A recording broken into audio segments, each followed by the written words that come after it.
केंद्रीय मंत्री मनोहर लाल खट्टर ने गुरुग्राम बीजेपी ऑफिस में एक प्रेस कॉन्फ्रेंस को संबोधित किया।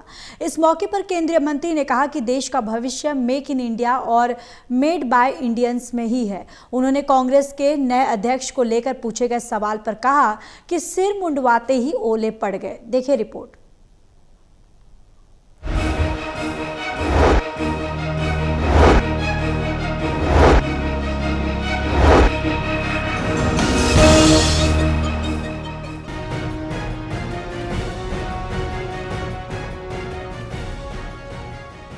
केंद्रीय मंत्री मनोहर लाल ने गुरुग्राम में भारत के आत्मनिर्भर भारत कार्यक्रम के तहत एक प्रेस वार्ता को संबोधित किया।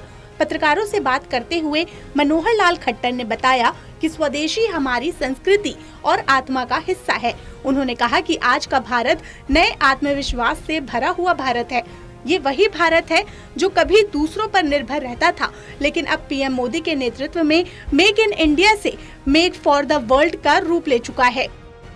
मित्रों, जैसा हमको जानकारी है कि 2020 12 मई को अपने प्रधानमंत्री श्री नरेंद्र मोदी जी ने आत्मनिर्भर भारत इस प्रकार का एक आह्वान किया था। कई चरणों में इस बात को नीचे तक लेके गए।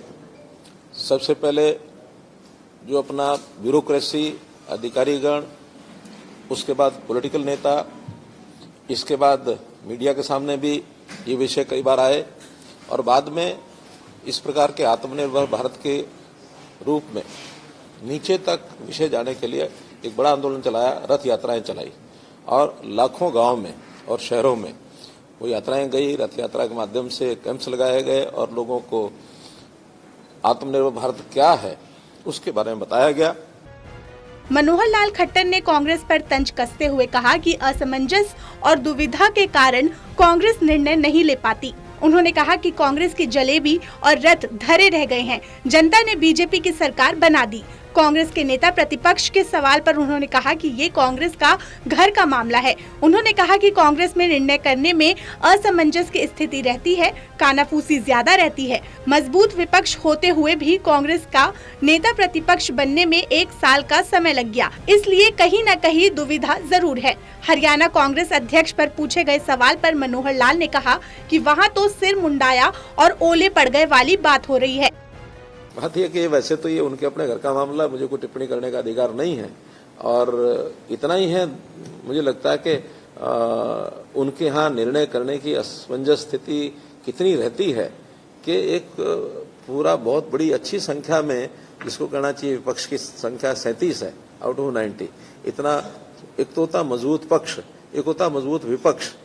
संख्या के हिसाब से हम कह सकते हैं तो विपक्ष भी कोई उनका कमजोर तो नहीं है, लेकिन उनको अपना लीडर चुनने में 1 साल लग गया, ये अपने आप में हैरानी करने वाली बात है और इसको जनता भी समझती है, हम भी सब समझते हैं। कहीं ना कहीं दुविधाएं उनकी हैं।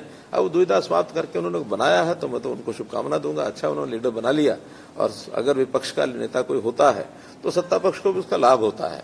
कम से कम विपक्ष के लोग अलग अलग करके अपने मुंह से बातें नहीं बोलते हैं, तो विपक्ष का जो नेता है वो बोलेगा तो हम उसका ध्यान करेंगे। बहरहाल अब देखना ये होगा कि कांग्रेस इस पर क्या प्रतिक्रिया देती है। कैमरा पर्सन सूरवीर के साथ Lalit Narayan Katpal, total TV news, Gurugram.